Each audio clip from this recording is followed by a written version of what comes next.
योग का अभिप्राय कुछ आसन या कुछ प्राणायाम को करने का नाम नहीं है। योग से हमारा अभिप्राय शारीरिक, मानसिक और आध्यात्मिक उन्नति करना, तीनों में सामंजस्य पैदा करना योग है। इसमें जब हम प्राणायाम करते हैं तो प्राणायाम को कभी भी हम सिर्फ शारीरिक रूप से नहीं करना है, क्योंकि प्राणायाम का प्रभाव मन पर, चित्त पर और उसके द्वारा अंतःकरण पर पड़ते हुए आत्मा तक पड़ता है।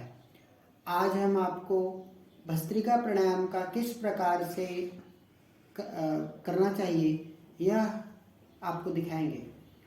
भस्त्रिका प्राणायाम, इस प्राणायाम में दोनों नाक से धीरे धीरे करके गहरी लंबी श्वास 5-6 सेकंड में लेना है और बिना अंदर रोके धीरे धीरे करके बाहर निकालना है 6 से 7 सेकंड में। अर्थात लेने का समय छोड़ने के समय से थोड़ा कम होगा। बीच में कहीं भी श्वास को रोकना नहीं है, बिल्कुल धीरे धीरे करना है। मृदु भस्त्रिका प्राणायाम, यह प्राणायाम किसी भी उम्र का व्यक्ति, किसी भी रोग का व्यक्ति, चाहे उसको ब्लड प्रेशर हाई हो, चाहे लीवर का प्रॉब्लम हो, कैंसर हो, सब प्रकार का व्यक्ति मृदु तरीके से इस प्राणायाम को कर सकता है। इस प्राणायाम को करने से दोनों लंग्स, हार्ट बलिष्ठ होते हैं, लंग्स की वॉल मजबूत होती है, आल्वियोली ओपन होती है, जिससे शरीर की इम्यूनिटी बढ़ती है। इस प्राणायाम में विशेष यह ध्यान देना है कि पूरा का पूरा श्वास लंग्स में भरना है। जब आप श्वास भरते हैं तो आपका सीना कम से कम 7 से 8 सेंटीमीटर तक या हो सके उससे भी ज़्यादा फूल जाना चाहिए। इसी प्रकार से जब आप श्वास को बाहर निकालते हैं तो वापस इतना ही सिकुड़ जाना चाहिए। इस प्राणायाम में पेट की कोई क्रिया नहीं होती।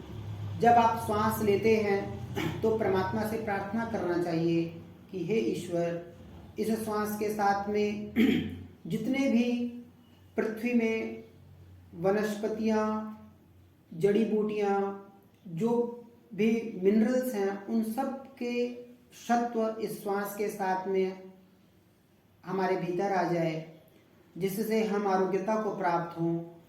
यह मनोभाव के साथ में श्वास लेनी चाहिए। और जब हम बाहर निकालते हैं तो हमारे शरीर के भीतर जितने भी दूषित गैस, बैक्टीरिया, जो भी शरीर को रोग करने वाले जंतु अंदर हैं, वह सब प्रश्वास के माध्यम से बाहर चले जाएं। आप लेते हुए ईश्वर को याद करें और लेते हुए ईश्वर को याद करें। इस प्रकार से मनोभाव से प्राणायाम करना चाहिए, जिससे आपको शारीरिक, मानसिक और आध्यात्मिक लाभ होता है। क्योंकि आप अपने मन के द्वारा यह सोचते हैं कि आपको श्वास कितना भरना है, कितना देर तक लेना है, फिर अपने शरीर के द्वारा आप उतना ही सांस लेते हैं।